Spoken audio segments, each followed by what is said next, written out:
18 अध्यायों के जो भी लास्ट वाले जो श्लोक होते हैं, निष्कर्ष मतलब पूरे अध्याय का निष्कर्ष बता देते हैं लास्ट के श्लोक में। वैसे 5वें अध्याय का जो लास्ट वाला श्लोक है, ये पूरा 5वें अध्याय का पूरा निष्कर्ष वाला श्लोक है ये ना। तो ऐसी प्रत्येक श्लोक के लास्ट के जो श्लोक होते हैं वो बहुत इंपॉर्टेंट होते हैं। ठीक है, तो अब इसे शुरू करते हैं। एक बार पहले भगवान को प्रणाम कर लेते हैं। ओम नमो भगवते वासुदेवाय। ओम नमो भगवते वासुदेवाय। ओम नमो भगवते वासुदेवाय। यथा श्रीमद् भगवद गीता यथारूप की जय। अध्याय 5 और अध्याय का नाम है कृष्ण योग, कृष्ण भावना भावित कर्म और श्लोक संख्या है 29। तो एक बार हम इसको उच्चारण करने का प्रयास करेंगे। भोक्तारं यत्तपसां सर्वलोक महेश्वरं सुहृदं सर्वभूतानां ज्ञात्वा मां शान्तिं गच्छति। भोक्तारं यत्तपसां सर्वलोकमहेश्वरं सुहृदं सर्वभूतानां ज्ञात्वा मां शान्तिं गच्छति। तो एक बार ये शब्दार्थ और ले लेते हैं। भोक्तारम भोगने वाला, भोक्ता। यज्ञ यज्ञ, तपसाम तपस्या का, सर्वलोक संपूर्ण लोकों तथा उनके देवताओं का, महेश्वरम परमेश्वर, सुहृदम उपकारी, सर्व समस्त भूतानाम जीवों का, ज्ञातवा इस प्रकार जानकर, माम मुझ कृष्ण को, शांतिम भौतिक यातना से मुक्ति, विच्छति प्राप्त करता है। मुझे समस्त यज्ञों तथा तपस्याओं का परम भोक्ता, समस्त लोकों तथा देवताओं का परमेश्वर और समस्त जीवों का उपकारी एवं हितैषी जानकर मेरे कृष्ण भावना से पूर्ण पुरुष भौतिक दुखों से शांति लाभ करता है।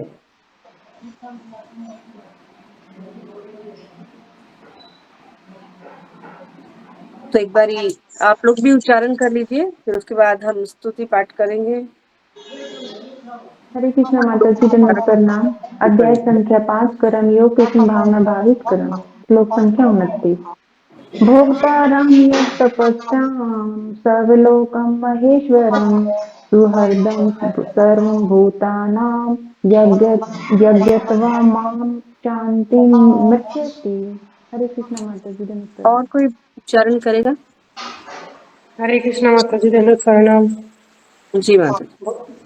भोक्तारं यत्तपसां सर्वलोकमहेश्वरं सुहृदं सर्वभूतानां ज्ञात्वा मां शान्तिं गच्छति।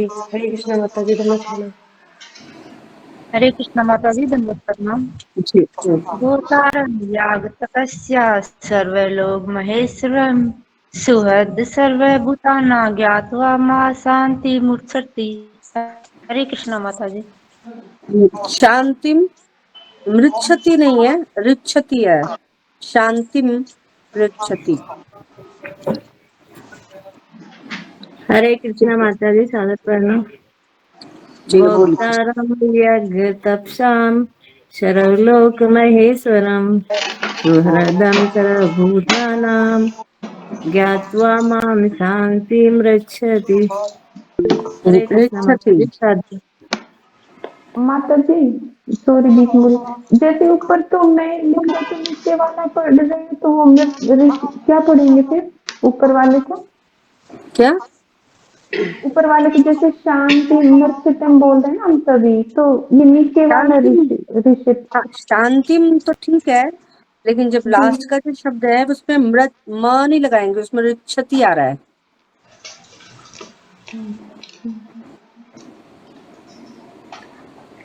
जी ठीक माता है, जी, ऊपर जैसे शांतिम। माँ लिख रहा था ना, तो इसलिए हम उसको देख के पढ़ रहे थे। हाँ, शांतिम, म शांतिम, फिर ऋच्छति। री आ रहा है ना नीचे, म के नीचे जो र लगा हुआ है वो ऋषि वाला र है। ठीक है, जी ऋषि ऋषि लिखते हैं ना, जैसे हम लोग ऋषि, तो वो ऋषि वाला र है, म के नीचे। संस्कृत श्लोक के अंदर म के नीचे जो र ऐसे बना हुआ है वो ऋषि वाला र है, ऋक्षति। जी ठीक है। जी माता जी। जी धन्यवाद माता जी। तो इसमें बहुत सुंदर शिक्षा भगवान अपने बारे में बता रहे हैं कि मैं कौन हूँ, मैं क्या क्या हूँ, मेरे पास क्या क्या पावर है। तो आज के श्लोक में भगवान भक्ति का जो रास्ता है वो बता रहे हैं, कितना सुलभ है, ये कितना आसान है। तो इसकी चर्चा यहाँ पर भगवान कर रहे हैं। हम देख सकते हैं कि ये जो भौतिक संसार है इसमें हर एक व्यक्ति शांति चाहता है, हर एक शांति के लिए प्रयास कर रहा है। जितने भी हम देख सकते हैं ये अ, जो राजनीतिक लोग हैं वो सब किसके लिए कार्य कर रहे हैं, किसके लिए बोलते हैं, किसके लिए उनके भाषण होते हैं कि हम देश में शांति ले आएंगे। तो आज बहुत ही सुंदर श्लोक है, तो इसको समझने के लिए एक बारी हम गुरुजनों के और आप सभी वैष्णवों का आशीर्वाद की आवश्यकता है। और सभी हम गुरुजनों से प्रार्थना करते हैं इस श्लोक को समझने के लिए और अपने जीवन में इस श्लोक को उतार सकें, अप्लाई कर सके अपने जीवन में इसको। तो उसके लिए उनके श्री चरणों में प्रार्थना करते हैं। ओम अज्ञानतिमिरानन्दस्य ज्ञानञ्जन शलाकया चक्षुरुन्मीलितं येन तस्मै श्रीगुरुवे नमः। श्रीचैतन्यमनोभीष्टं स्थापितं येन भूतले स्वयं रूप कदा मह्यं ददाति स्वपदान्तिकम्।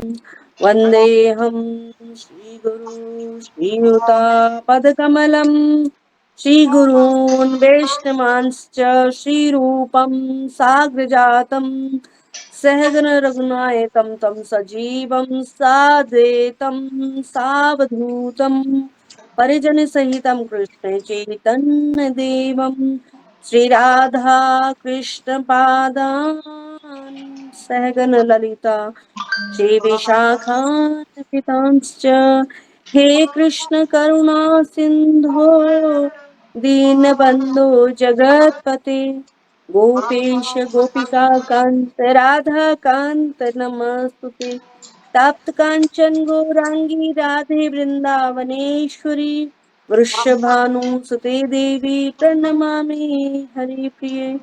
वाञ्छाकल्पतरुभ्यश्च कृपा सिन्धुभ्येव च पतितानां पावनेभ्यो वैष्णवेभ्यो नमो नमः।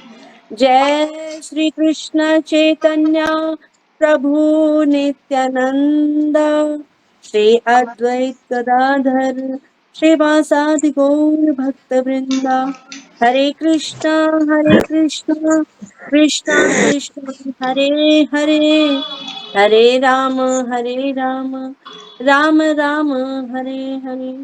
नमः ओम विष्णु पदाय कृष्ण पृष्ठाय भूतले श्रीमते भक्ति वेदांत स्वामिनीति नामिने। नमस्ते सरस्वती देवे गौरवाणी प्रचारिणे निर्विशेष शून्यवादी पाश्चात देश तारिणे। श्री प्रभुपाद की जय।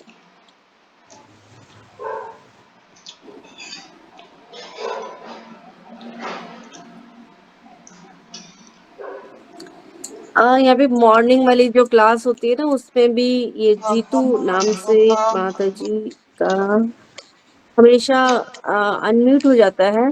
तो दिशा रूपा माता जी आपको ही इनको करना पड़ेगा क्योंकि आप होस्ट हो ना, या कौन होस्ट है इसमें, किसका आईडी है ये? माता जी है माता जी।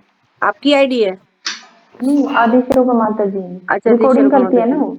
अच्छा हरे कर दिया कृष्णा उन्होंने। माता जी। आदिश्वरों का हाँ माता जी कर हाँ दिया। हाँ, दूर है हो गया, उज्जैन। कर दिया उन्होंने, कर दिया।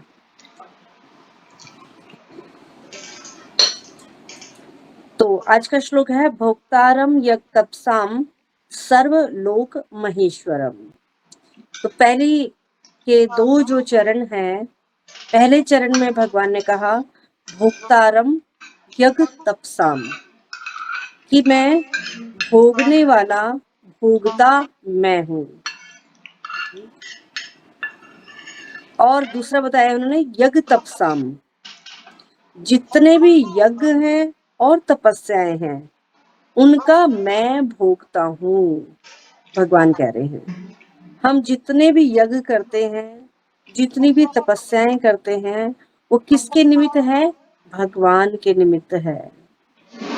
और फिर अगली लाइन में भगवान कह रहे हैं सर्वलोक महेश्वरम, जितने भी लोक हैं, जितने भी लोक, सर्वलोक, तो सर्वलोक सारे जितने भी लोक हैं ये कहाँ पे हैं? लोक प्रत्येक ब्रह्मांड में, प्रत्येक ब्रह्मांड के भीतर 14 लोक हैं, 14 भुवन हैं। तो सर्वलोक का मतलब हो गया प्रत्येक ब्रह्मांड में जितने भी लोक हैं। अब ब्रह्मांड की कोई गिनती नहीं है, ब्रह्मांड की कोई गिनती नहीं है। ब्रह्मांड कितने हैं? असंख्य ब्रह्मांड। तो फिर अब लगा लो कि प्रत्येक ब्रह्मांड में 14 भुवन है, तो असंख्य ब्रह्मांड, इनकी तो कोई गिनती नहीं है। अब उन सारे असंख्य ब्रह्मांडों में कितने सारे लोक हो जाएंगे। उन सारे लोकों के भगवान कौन है? महा ईश्वर, ईश्वरों के भी ईश्वर। तो भगवान को क्या कहा जाता है? सुप्रीम पर्सनैलिटी गॉड हेड, मतलब ईश्वरों के भी ईश्वर है वो। जितने भी देवी देवता हैं उन सब के भी ऊपर है कृष्ण, हेड है ना, गॉड हेड है ना, सुप्रीम पर्सनैलिटी, सबसे सुप्रीम है, पर्सनैलिटी है। और क्या है? God head. गॉड, गॉड का मतलब भगवान, उनके भी हेड हैं ये ना, ईश्वरों के भी ईश्वर हैं। तो सर्वलोक महेश्वरम। अब तीसरे चरण में क्या करें हैं? सुहृदम सर्वभूतानाम, सुहृद हैं अच्छा चाहने वाले, उपकारी, उपकार करने वाले, भला करने वाले। हमारे सबसे ज्यादा भला कौन करता है? हमारा भगवान। सबसे ज्यादा हितकारी हैं भगवान हमारे। हम भी नहीं जानते कि भगवान हमारा किस प्रकार से हित कर रहे हैं। हमें लगता ऐसा है कि हमारे साथ भगवान ने ऐसा किया, भगवान ने हमारे साथ वैसा किया, लेकिन भगवान किसी के साथ भी बुरा नहीं करते। भगवान सबके हितैषी हैं, सबका हित चाहते हैं, और उनके हित के लिए ही वो सारी उनकी योजनाएं होती हैं। सुहृदम सर्वभूतानाम, सर्व जितने भी भूत हैं, भूत मतलब जितने भी जीवात्माएं हैं, उन सबके कौन है? वो सुहृद हैं, उनका अच्छा चाहने वाले हैं।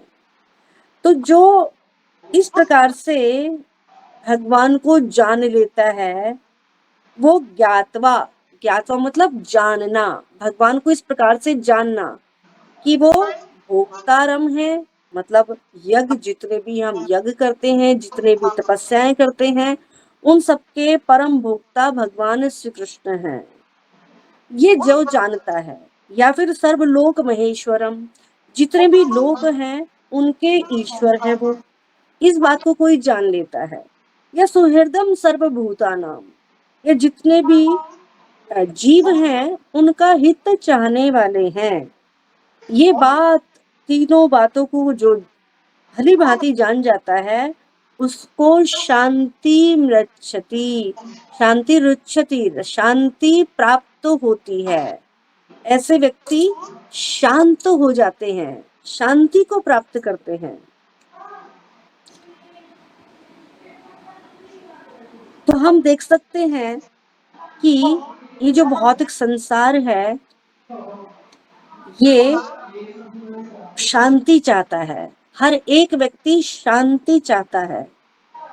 तो जैसा कि हम देखते हैं कि जो ये भौतिक संसार है, इसको भी किसके समान बताया गया है? बहुत सारी नाम दिए गए हैं। इसको जेल भी कहा जाता है, कारागार भी कहा जाता है, इसको जंगल से भी इसकी उपमा दी जाती है कि ये भौतिक संसार एक जंगल के समान है। अगर मान लीजिए हम ये इसको समझ लें कि ये जो भौतिक संसार है, ये एक जंगल के समान है और जंगल में अपने आप आग लग जाती है ना, अपने आप आग लगती है।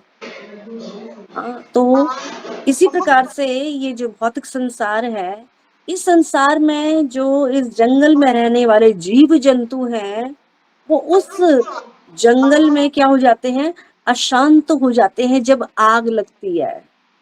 हर एक व्यक्ति इधर-उधर भागने लगता है, अशांति फैल जाती है जब जंगल में आग लगती है।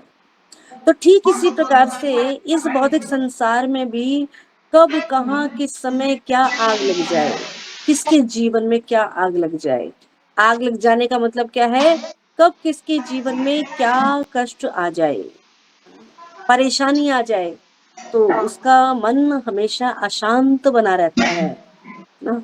मन के अंदर कितने प्रकार की अग्नि हमारे अंदर जल रही है हाँ?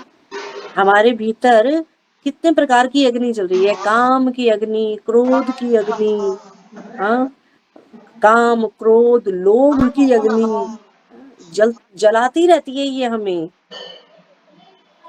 तो जब भीतर अग्नि जलती है तो क्या होता है? व्यक्ति अशांत रहता है। इन सब की अग्नियों से व्यक्ति झुलसता रहता है, अशांत बना रहता है। हाँ, भोगना चाहता है, वो खुद भोगना बनना चाहता है ना। काम अग्नि के कारण वो स्वयं भोक्ता बनना चाहता है ना। काम, क्रोध, लोभ, मोह की अग्नि भी उसको परेशान करती रहती है। मोह ना, काम, क्रोध, लोभ, मोह, मद, मत्सर्य, ये सब क्या है? व्यक्ति को, जीवात्मा को जलाती रहती हैं। जंगल के समान है ये संसार और इस जंगल में हर कोई झुलस रहा है, अशांत बना हुआ है। लेकिन ये जो आज का श्लोक है, इस श्लोक को प्रभुपाद ने एक नाम दिया है, पीस फॉर्मूला, है ना। शांति का फॉर्मूला है ये कि शांति कैसे प्राप्त कर सकते हैं हम। पीस फॉर्मूला है ये, शांति कैसे प्राप्त की जा सकती है, इसका फॉर्मूला यहाँ पर दिया गया है कि अपने आप को भोक्ता ना समझ करके भगवान को भोक्ता मानना है। जैसे कि हम देख सकते हैं, जब श्रीला प्रभुपाद अमेरिका में गए थे 1965 में, जब वो प्रचार के लिए अमेरिका में गए थे और उन्होंने प्रचार चालू किया था वहां पर, तब से वो क्या देख रहे थे वहां पर? अशांति ही अशांति। हर कोई एक व्यक्ति अशांत है ना। प्रभुपाद ने वहां पर अमेरिका में जाके क्या देखा कि लोग LSD का सेवन करते हैं, नशा करते हैं। क्यों नशा करते हैं? शांत होने के लिए, अपने दिमाग को शांत करने के लिए, कुछ एक ऐसी जगह खोजने के लिए जहां पर वो शांति से रह सके ना। ऐसी उन्होंने सहारा लिया LSD का, है ना। लेकिन प्रभुपाद ने उनको क्या दिया? शांति का सूत्र दिया, भगवान का नाम उनको दिया और क्या कहा कि ये जो LSD तुम लेते हो, इस LSD का जो नशा है, ये ऐसा नशा है जो उसको तुम लेने के बाद जब वो उतरेगा तो तुम फिर वापस उस अशांति जीवन में फिर आ जाओगे, फिर दोबारा तुम्हारा मन अशांत हो जाएगा उस LSD के लेने से। एक बारी तो तुम अपने आप को सोचोगे कि मैं हाँ बिल्कुल अकेला हूँ और मैं बिल्कुल शांत हूँ, मेरे पास कोई आसपास नहीं होना चाहिए और बस मैंने ये नशा कर लिया है, अब बस मेरा जीवन बिल्कुल शांत हो गया है। लेकिन जैसे ही उस नशे का नशा उतरेगा, उस LSD का नशा उतरेगा, फिर से तुम्हारा मन अशांत हो जाएगा। लेकिन मैं तुम्हारे लिए क्या लेकर के आया हूँ?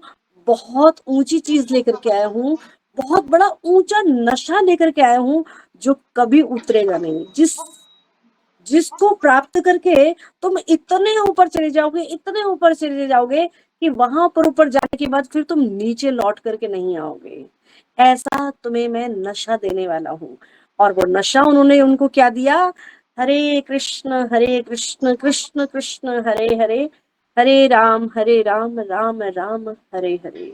ये ऐसा नशा है जो कीर्तन के रूप में, जो व्यक्ति उस कीर्तन में डूब जाता है तो वो उसमें डूबा ही रहना चाहता है ना? ऐसा नशा है ये। लेकिन प्रभुपाद ने क्या देखा कि जो लोग हैं वो क्या कर रहे हैं? संयुक्त राज्य बना रहे हैं। किस लिए बना रहे हैं? इकट्ठे कर रहे हैं लोगों को संयुक्त राज्य बना करके कि हम शांति लेकर के आएंगे, है ना, हम शांत हो जाएंगे।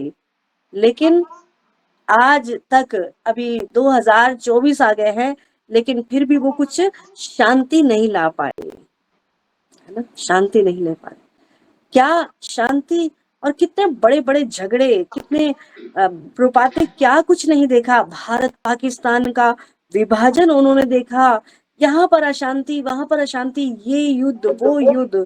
यहाँ तक कि हमने प्रभुपाद लीला अमृत का जो अभय चरण दे वाला जो एपिसोड है वो हमने जब उसमें भी हम देख सकते हैं कि दुकानों पर बाहर बहुत बुरी तरीके से झगड़े हो रहे हैं।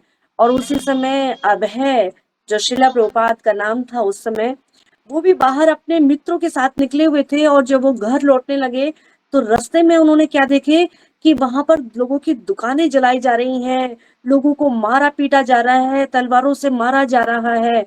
तो उसको देख करके वो बड़े घबरा गए और वो अपनी जान बचाने के लिए दौड़ पड़े अपने घर की ओर। लेकिन जब वो भागते भागते भागते उनके पीछे वो जो बदमाश थे वो उनके पीछे लग गए थे, लेकिन कैसे ना कैसे उनकी फिर जो है जान बची और वो अपने घर पर लौट करके आए। तो ये सब प्रभुपाद ने अपने बचपन से इन सब चीजों का सामना किया था और ये सब देखा था। तो वो इस शांति को जो आज जो इस श्लोक में बताई जा रही है, ये शांति प्रभुपाद भी ने लाई, है ना, भगवान के उस संदेश को फैला करके। लेकिन जो सरकार है संयुक्त राज्य बना करके, वो इस शांति को आज भी नहीं ला सके ना। हम देख रहे हैं कि समाज में कितना आतंकवाद भी फैल रहा है, कितने लोग डरे हुए हैं। तो जब तक व्यक्ति इन आदेशों का पालन नहीं करेंगे, है ना, भगवान के इस आदेश का पालन नहीं करेंगे, इसी प्रकार से ये आतंक बढ़ता रहेगा।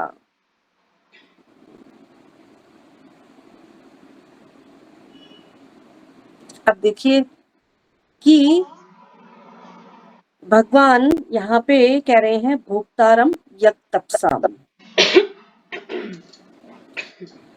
तो भगवान यहाँ पर ये बात क्यों कह रहे हैं?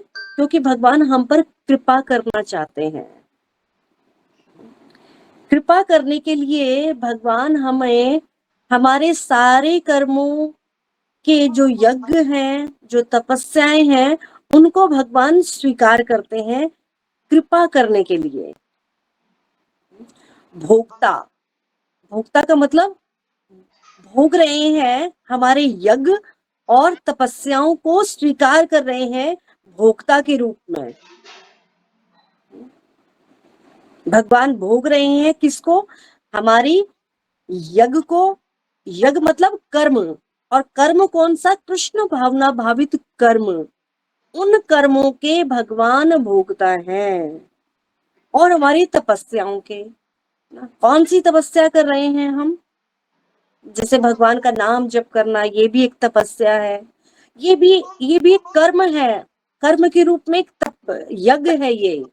हाँ, चाहे हम भगवान के मंदिर को बुहार रहे हैं, हाँ, ये भी क्या है कि यज्ञ है, ये भी एक तपस्या है कि व्यक्ति अपना घर छोड़ करके मंदिर में जाकर के मंगला आरती अटेंड करता है। हाँ, बर्तन मंदिरों में कितनी प्रकार की सेवाएं होती है, वो सेवाएं करता है। तो ये भी क्या है?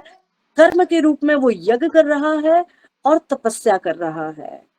तो इसके भोक्ता कौन है? भगवान। भगवान उसकी यज्ञ को और उसके कर्मों को, उसकी तपस्याओं को स्वीकार कर रहे हैं। भगवान भोक्ता के रूप में स्वीकार कर रहे हैं। तो ये है भोक्तारम यज्ञ तपसाम। जैसे कि एक बड़ी सुंदर कथा आती है, कौन सी कथा है वो? जिसमें गोपियां कृष्ण के पास जाती हैं और कृष्ण को क्या कहती हैं कि आपके गुरु कौन है? तो कहते हैं कि मेरे गुरु तो दुर्वासा मुनि हैं। तो आप वहां पर क्या क्या करते हैं? हाँ, हम आपको भोग लगाना चाहते हैं। तो वो क्या कहते हैं कि मेरे जो गुरु हैं, आप उनको प्रसन्न कीजिए जाकर के। मैं तो बाल ब्रह्मचारी हूँ और तुम मेरे गुरु के पास जाओ, उनको भोजन कराओ। तो अब वो कहते कि हम उनके पास कैसे जाएं? तो कहते कि जमुना जी के पास जाकर के कहना कि वो हमें रास्ता दे दे, क्योंकि हम श्री कृष्ण के जो गुरु हैं उनको भोजन कराने जाएंगी। और हमारे जो गुरु हैं वो कौन है? वो है उनके लिए कहा गया, मुझे थोड़ी स्मरण नहीं आ रही, ये वाली कथा बड़ी सुंदर कथा है ये।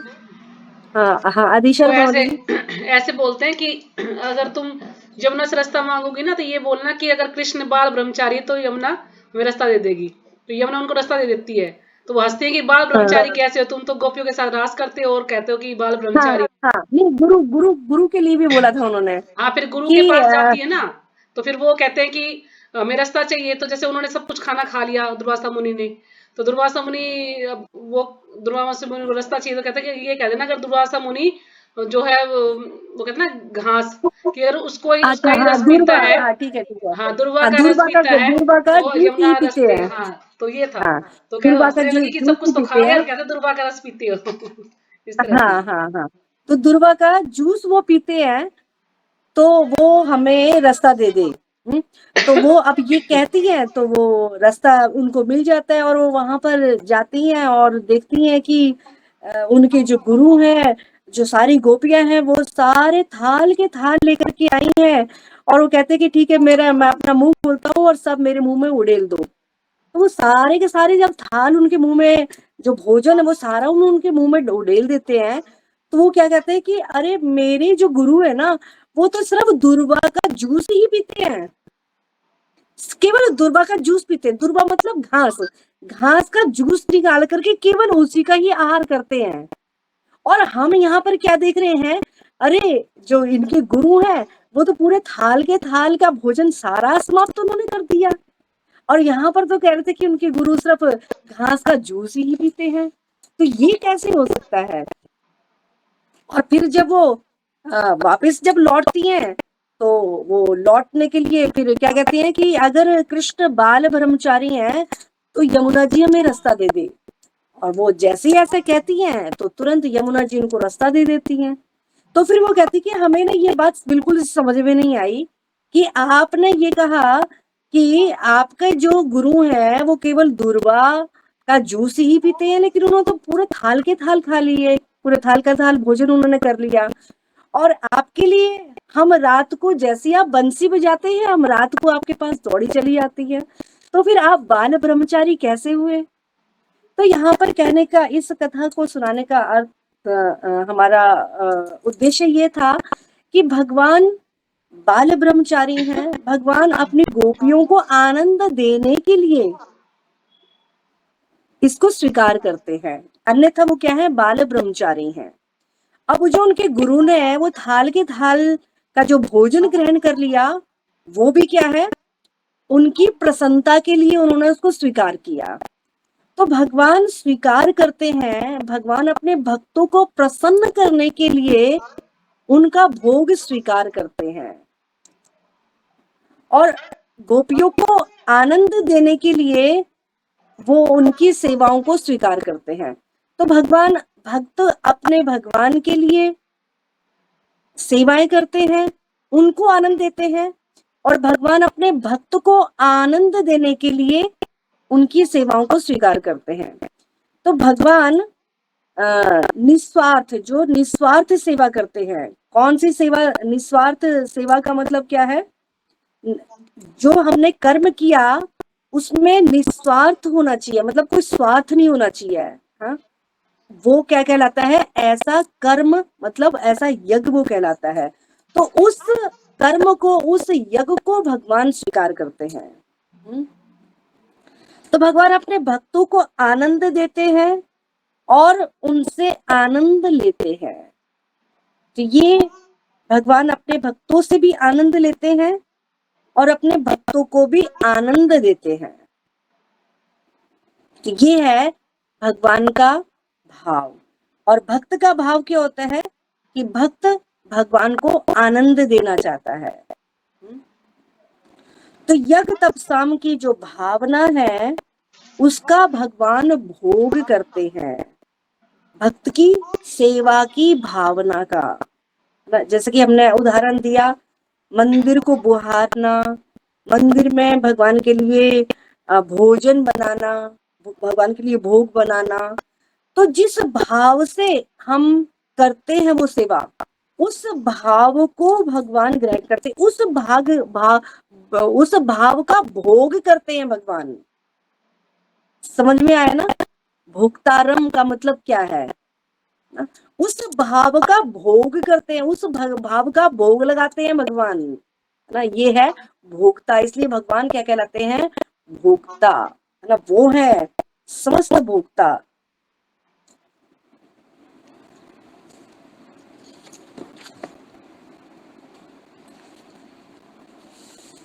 अब देखिए, अब आकर आता है भोक्तारम यज्ञतपसम सर्वलोक महेश्वरम। अब आता है सर्वलोक महेश्वरम। भगवान सभी लोकों के महा ईश्वर हैं। तो चाहे वो आध्यात्मिक जगत हो, चाहे वो भौतिक जगत हो, दोनों जगतों के भगवान कौन है? ईश्वर हैं। एक जगह भगवान ने बताया है, कौन सा श्लोक है वो? 10वें अध्याय का 10वां श्लोक। कौन सा है वो? अहम सर्वस्य प्रभवो मतः सर्वं प्रवर्तते इति मत्वा भजन्ते माम बुद्धा भाव समन्विता। अहम सर्वस्य प्रभवो मतः सर्वं प्रवर्तते, कि मैं ही समस्त जगतों का उद्गम हूँ ना, मैं ही आध्यात्मिक जगत को और भौतिक जगत को बनाने वाला हूँ। ऐसे बहुत सारे श्लोक हैं जिसमें भगवान ने आध्यात्मिक जगत और भौतिक जगत का ईश्वर बताया है कि मैं ही हूँ इन दोनों का उद्गम, इन दोनों को उत्पन्न करने वाला। और ऐसे भी और भी श्लोक हैं। अन्यत्र शास्त्रों में कहा गया है, एकलह कृष्ण एकलह ईश्वर आर सब भृत्या। ईश्वर एक, कृष्ण एकला ईश्वर आर सब भृत्या, कि भगवान श्री कृष्ण ही एक वही भगवान है और जितने भी जीव हैं, जितने भी देवता हैं, वो सब कौन है? भगवान के दास हैं। भृत्या, भृत्या का मतलब दास हैं। चाहे वो देवता हो, चाहे वो मनुष्य हो, चाहे वो जो भी जीव हो, सर्व लोक, जितने भी लोक में जितने भी जीव हैं, वो सब सब भृत्या, सब भगवान के दास हैं। तो सर्वलोक महेश्वरम। अब आता है सुहृदम सर्वभूतानाम। भगवान क्या है? सुहृद, सबसे अच्छा चाहने वाले। देखिए, हमारे जो माता पिता हैं वो अपने बच्चों का हमेशा हित चाहते हैं, है ना? पिता जो होता है वो अपने बच्चे के कैरियर के लिए सब कुछ करता है कि मेरे बच्चे का बहुत अच्छा कैरियर बन जाए, इसकी बहुत ख्याति हो, इसकी बहुत प्रसिद्धि हो। तो भगवान भी अपने, वो उस पिता के तुल्य हैं जो अपने संतान को का कैरियर बनाना चाहते हैं, इसलिए भगवान के पास ना प्रत्येक जीवात्मा के लिए एक योजना है ना, प्रत्येक जीवात्मा के लिए एक योजना है कि कैसे मुझे इसको भगवत धाम वापस बुलाना है। भगवान के पास सबके लिए एक योजना है। तो फिर क्या हुए, भगवान हमारे सबसे बड़े सुहृद हुए ना, सबसे अच्छा चाहने वाले। सुहृद सर्वभूतानाम, जितने भी जीव हैं सबका अच्छा चाहने वाले हैं। लेकिन हम भगवान को नहीं जानते, इसलिए हम भगवान पर आरोप लगा देते हैं। अब जब इस प्रकार से कोई भगवान को जान जाता है, शांतिम रक्षति, है ना, शांति को वो प्राप्त कर लेता है, वो शांत हो जाता है। ठीक है, तो इस श्लोक को हमने समझने का कुछ प्रयास किया। अब थोड़ा तात्पर्य को और देख लेते हैं। हमारे पास 15 मिनट बचे हैं, तो तात्पर्य से और थोड़ा देख लेते हैं। श्रील प्रभुपाद जी के द्वारा तात्पर्य। श्रील प्रभुपाद की जय। माया के वशीभूत सारे बद्धजीव इस संसार में शांति प्राप्त करने के लिए उत्सुक रहते हैं, है ना। जैसे कि अभी हमने चर्चा करी कि हर कोई व्यक्ति शांति चाहता है, और जो सरकार है वो भी शांति के लिए कार्य करती है। लेकिन फिर भी आज तक भी 2024 आने तक भी लोग क्या नहीं हुए हैं, उनको शांतिपूर्ण शांति प्राप्त नहीं हुई है। किंतु भगवत गीता के इस अंश में वर्णित शांति के सूत्र को वे नहीं जानते, है ना। सूत्र का मतलब फॉर्मूला, शांति का फॉर्मूला भगवान बता रहे हैं कि इस अंश में वर्णित शांति के सूत्र को वे नहीं जानते। वे शांति का सबसे बड़ा सूत्र यही है कि भगवान कृष्ण समस्त मानवीय कर्मों के भोक्ता हैं। मानव जो भी कर्म करता है उसके भोक्ता है, लेकिन माया के वशीभूत हो जाने के कारण जीव अपने आप को भोक्ता मानता है ना। और जब वो अपने आप को भोक्ता मानने लगता है तो फिर भुगतता भी है, फिर वो, है ना। फिर उसको बद्ध कर लिया जाता है, बांध लिया जाता है, उसको रस्सियों से पकड़ लिया जाता है, कैद कर दिया जाता है उसको कि तुम भोक्ता नहीं हो। भोक्ता तो कौन है? देखिए, जितनी भी वस्तुएं हैं इस संसार में, सारी वस्तुएं किसकी हैं? भगवान की। लेकिन हम भगवान की ना कह करके अपनी उसको कह करके हम अपनी ही वस्तुओं का, उसको अपना कह करके उन वस्तुओं का भोग करते हैं, तो हम कठिनाई में पड़ जाते हैं, हम बद्ध हो जाते हैं, हम बांध लिए जाते हैं, माया के वशीभूत हो जाते हैं। तो मनुष्य को चाहिए कि प्रत्येक वस्तु भगवान की दिव्य सेवा में अर्पित कर दे, क्योंकि वे ही समस्त लोकों के और उनमें रहने वाले देवताओं के स्वामी हैं। उनसे बड़ा कोई नहीं है। वे बड़े से बड़े देवता शिव, चाहे वो ब्रह्मा से भी महान है। ईश्वरः परम कृष्ण सच्चिदानंद विग्रह अनादिरादि गोविंदा सर्व कारण कारणम। वो ब्रह्मा से भी महान है, शिव से भी महान है, बड़े बड़े देवताओं से भी महान है। और वेदों में शास्त्र में पीछे 7 में भगवान के बारे में कहा है, भगवान को तमीश्वराणाम परब्रह्मणेश्वरम कहा गया है। माया के वशीभूत होकर सारे जीव सर्वत्र सभी जगह अपना प्रभु जताना चाहते हैं। माया के वशीभूत होकर सारे जीव सर्वत्र अपना प्रभु जताना चाहते हैं, मतलब उद्भूता बनना चाहते हैं। लेकिन वास्तव में यह है कि सर्वत्र भगवान की माया का ही प्रभुत्व है। माया पकड़ लेती है, उसे बद्ध बना दी है, बांध लेती है। वो सोचता है कि ये सब मेरे लिए है, सब कुछ मेरे लिए है। तो वो माया को रोकना चाहता है, लेकिन माया को उल्टा ही कैद कर लिया है। तो भगवान प्रकृति माया के स्वामी है, और बद्धजीव प्रकृति के कठोर शासन के अंदर रहते हैं। प्रकृति के नियम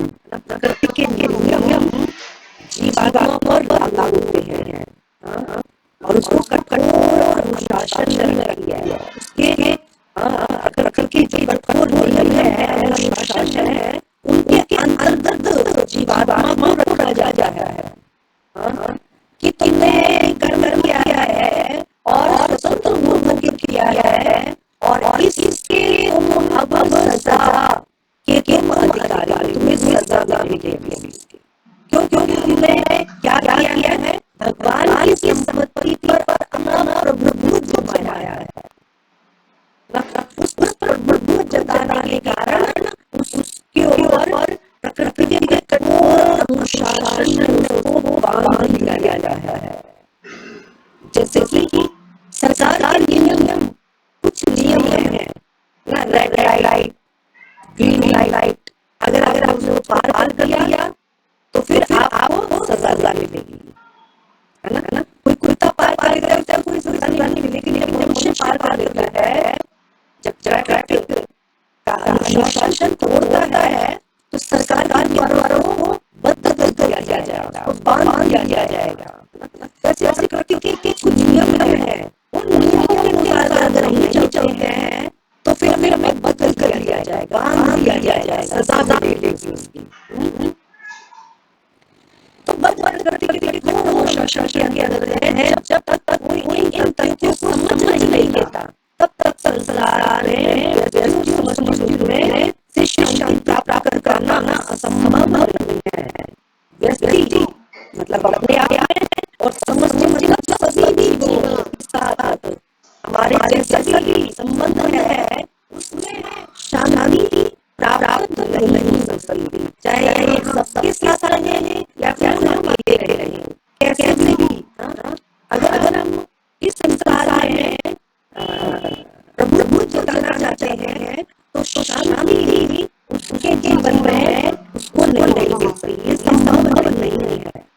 तब तक संसार में सृष्टि और समष्टि से शांति प्राप्त करना संभव नहीं है।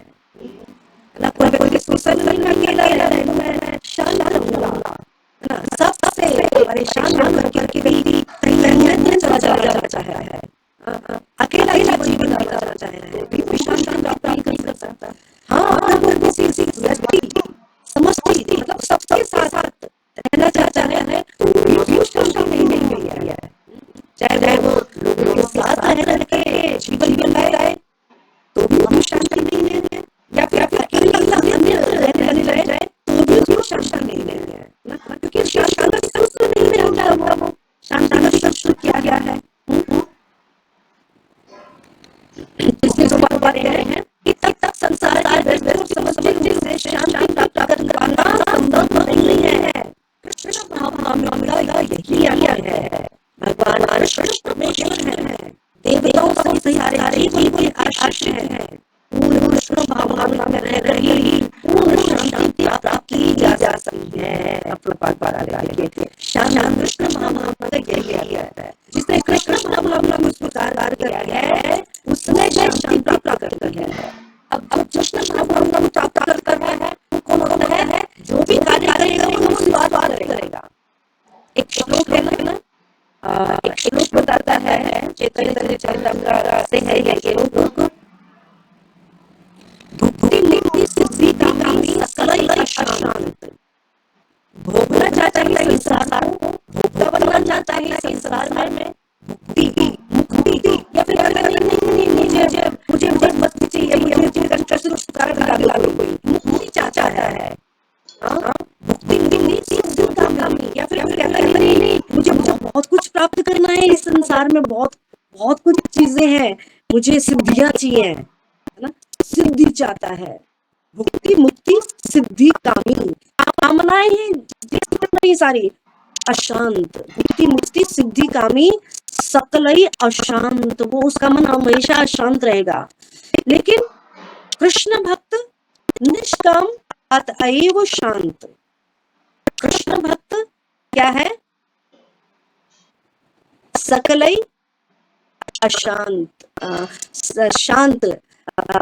कृष्ण भक्त निष्काम मतलब उसकी कोई कामना नहीं है, उसकी कामना केवल क्या है, भगवान को प्रसन्न करना, भगवान के आदेशों का पालन करना, भगवान के कठोर, भगवान के जो प्रकृति के नियम है उनके अनुसार, उनके अंतर्गत कार्य करना, जब इस प्रकार से जब वो रहता है तो सकलई वो क्या रहता है, अतएव शांतम, ऐसा व्यक्ति शांत रहता है।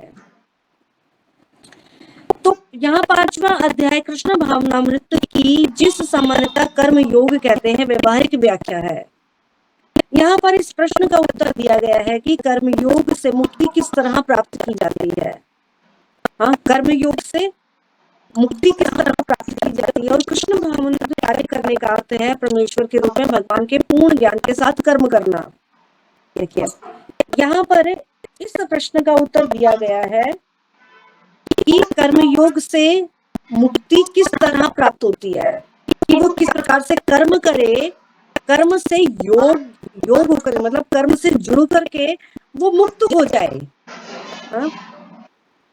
कैसे प्राप्त करे? कृष्ण भावनामृत में कार्य करके परमेश्वर के रूप में भगवान के पूर्ण ज्ञान के साथ कर्म करना, ये क्या है? कृष्ण भावनामृत में कार्य करने का अर्थ है कि परमेश्वर के रूप में, कि भगवान परम ईश्वर है, उन ये ज्ञान प्राप्त करके तब वो कर्म करे, है ना। इस प्रकार के कृष्ण भावनामृत में कार्य करके करने का ये असली अर्थ बताया गया है। तो ऐसा कर्म विधि ज्ञान से भिन्न नहीं होता। प्रत्यक्ष कृष्ण भावनामृत भक्ति योग है और ज्ञान योग वह पथ है जिससे भक्ति योग प्राप्त किया जाता है। ज्ञान योग का मतलब कि ज्ञान प्राप्त करके फिर वो कर्म करे, तो ऐसा ज्ञान क्या कहलाता है? पूर्ण ज्ञान कहलाता है। तो परमेश्वर के साथ अपने संबंध का पूर्ण ज्ञान प्राप्त करके कर्म करना, इस चेतना की पूर्णता का अर्थ है कृष्ण या श्री भगवान का पूर्ण ज्ञान प्राप्त करना। तो शुद्ध जीव भगवान के अंश रूप में ईश्वर का शाश्वत दास है।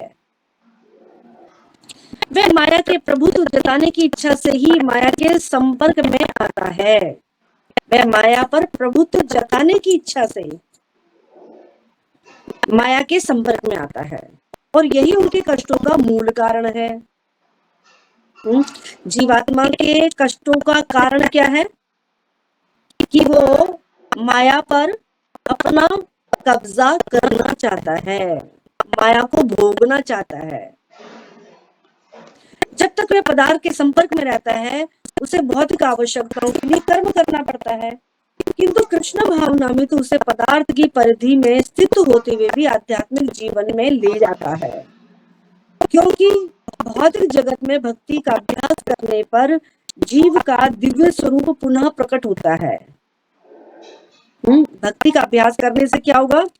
जीव का जो स्वाभाविक जो दिव्य स्वरूप है वो दोबारा से प्रकट होने लग जाएगा। जो मनुष्य जितना ही प्रगत है वह उतना ही पदार्थ के बंधन से मुक्त रहता है ना। इसके बारे में कहा जाता है कि जो ये जो भक्ति का जो पथ है ये उस नदी के समान है जिसमें दो किनारे नहीं मिलते। कौन से किनारे नहीं मिलते? एक भौतिकता और एक आध्यात्मिक, है ना। हाँ, ये उसके बीच में जो नदी बह रही है ये दोनों आपस में कभी नहीं मिलते। भौतिकतावादी जीवन में व्यक्ति आध्यात्मिकता में नहीं रह सकता, आध्यात्मिकता में आ जाएगा तो भौतिकतावादी जीवन उसका से वो मुक्त हो जाएगा। ये दोनों चीजें साथ साथ नहीं चल सकती। तो जो मनुष्य जितना ही प्रगत है वह उतना ही पदार्थ के बंधन से मुक्त रहता है। भगवान किसी का पक्षपात नहीं करते। ये तो कृष्ण भावनामृत के लिए व्यक्तिगत व्यवहारिक कर्तव्य पालन पर निर्भर करता है। या तो कृष्ण भावनामृत के लिए जो व्यक्तिगत व्यवहारिक कर्तव्य पालन है उस पर निर्भर करता है कि भगवान उसके साथ किस प्रकार का पक्षपात करने वाले हैं। ये यथामाम प्रबदलते, एक श्लोक आता है ना भगवद गीता का, ये यथामाम प्रबदलते, है ना। जैसे कहते हैं ना जितना गुड़ डालो उतना मीठा होगा। तो जितना हम भगवान को शरणागत होंगे भगवान उसी अनुपात में फिर हमें फल देते हैं। तो ये कर्तव्य पालन पर निर्भर करता है। जिसे मनुष्य इंद्रियों पर नियंत्रण प्राप्त करके इच्छा और क्रोध के प्रभाव को जीत लेता है। और जो कोई उपयुक्त कामेच्छाओं को वश में करके कृष्ण भावनामृत में दृढ़ रहता है, वह ब्रह्म निर्वाण या दिव्य अवस्था को प्राप्त करता है। जो कोई उपयुक्त कामेच्छाओं को वश में करके कृष्ण भावनामृत में दृढ़ रहता है, वह ब्रह्म निर्वाण, एक पीछे 15वें अध्याय में आएगा ये शब्द ब्रह्म निर्वाण, निर्माण मोह जित संग दोषा, एक ऐसा श्लोक है। तो ब्रह्म निर्वाण या दिव्य अवस्था को प्राप्त कर लेता है। कृष्ण भावनामृत में अष्टांग योग पद्धति का स्वमेव अभ्यास होता है, क्योंकि इससे अंतिम लक्ष्य की पूर्ति होती है। कृष्ण भावनामृत में अष्टांग योग पद्धति का स्वमेव अभ्यास हो जाता है। अब देखिए अष्टांग योग में क्या है, यम नियम आसन प्राणायाम प्रत्याहार धारणा ध्यान समाधि। लेकिन जो कृष्ण भावनामृत को स्वीकार करता है वो तो इन सब का पहले से ही अभ्यास कर रहा है। ध्यान के रूप में वो भगवान के नाम के का ध्यान करता है, हाँ, भगवान की लीलाओं में अपना ध्यान लगा करके समाधि में रहता है। तो ये सारे जो यम नियम है ये तो उसने पहले से ही प्राप्त कर चुका होता है, उसको इन सब की अलग से अभ्यास करने की आवश्यकता नहीं रहती, क्योंकि इससे अंतिम लक्ष्य की पूर्ति होती है। और अभ्यास द्वारा धीरे धीरे प्रगति हो सकती है ना, अभ्यास द्वारा। किंतु भक्ति योग में तो ये प्रस्तावना के स्वरूप है, क्योंकि केवल इसी से मनुष्य को पूर्ण शांति प्राप्त हो सकती है। यही जीवन की परम सिद्धि है। तो यहाँ पर यम नियम आसन प्राणायाम प्रत्याहार ना, क्योंकि इससे अंतिम लक्ष्य की पूर्ति होती है। यहाँ पे प्रभुपाद क्या कह रहे हैं, कृष्ण भावनामृत में अष्टांग योग पद्धति का स्वमेव अभ्यास होता है। उसको कुछ अलग से अभ्यास करने की आवश्यकता नहीं रहती। किंतु जो भक्ति योग में तो वे प्रस्तावना के रूप में है, क्योंकि केवल इसी से मनुष्य को पूर्ण शांति प्राप्त हो सकती है और यही जीवन की परम सिद्धि है ना। अब लोग अनेक प्रकार की सिद्धियां प्राप्त करते हैं, लेकिन जीवन की परम सिद्धि क्या है, इस बात को जानना कि भगवान ही समस्त यज्ञों के और तपस्याओं के वो ही भोक्ता हैं, मतलब वो ही इन सबको स्वीकार करने वाले हैं और सभी लोगों के वो महेश्वर हैं और सबका अच्छा चाहने वाले हैं। हाँ, ऐसा जान करके व्यक्ति परम सिद्धि को प्राप्त हो सकता है। परम सिद्धि का मतलब शांति मृच्छति, शांति को वो प्राप्त कर सकता है। ठीक है, तो यहाँ पे हमारा समय भी हो गया है। हरे कृष्ण। मैं करना चाहिए इस श्लोक के अंदर जो शायद मुझसे